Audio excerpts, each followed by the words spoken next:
Hello there, dear friends, and welcome back to the Relaxed Fantasy Review. Today we're going to be looking at sorcerer spellcasting. Specifically, we're going to be looking at their cantrip list. Sorcerers have a very limited selection of spells that they can learn on their leveled spell list, so a lot of the time they find themselves leaning into their cantrips. The cantrips of the sorcerer are free spells that they can cast, sometimes called level 0 spells, and they can just be cast at will, as many times as you want. They can both attack and do utility things, so cantrips are the bread and butter of any spellcaster. Sorcerers love their cantrips, and I've picked 5 today that we're going to go over. The first one we're going to look at, my pick for number 5, is Lightning Lure. Lightning Lure is a sorcerer cantrip where you pick a creature within 15 feet of you, and lightning lashes onto them.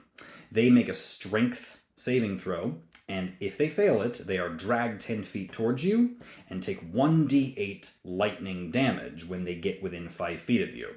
The idea behind this text is that something could potentially block them from getting within 5 feet of you. But what I love about this spell is that there is no size limit. In theory, you could do this to a gargantuan creature. Obviously, it'll be hard to make them fail on a strength saving throw, but the idea that you could just grab anyone and drag them 10 feet is really good. Force movement is powerful in D&D, and 1d8 lightning damage is nothing to scoff at. The limited range is the only thing that lessens this one for me. At number 4, we have Ray of Frost. Ray of Frost is an attacking cantrip with a 60-foot range, and you simply cast a ray of cold energy at a creature. You make an attack roll against them, and if you beat their AC, they take 1d8 cold damage and have their speed reduced by 10 feet until your next turn. This is a great utility to slow creatures down, and 1d8 cold damage, again, is nothing to scoff at. I think that the additional range makes this a really good pick for any spellcaster. Now, at number 3, we have Prestidigitation. Prestidigitation is one of the most famous spells in the game, and it is wonderful for creating magic trick effects. You can create a shower of sparks or a cloud of smoke.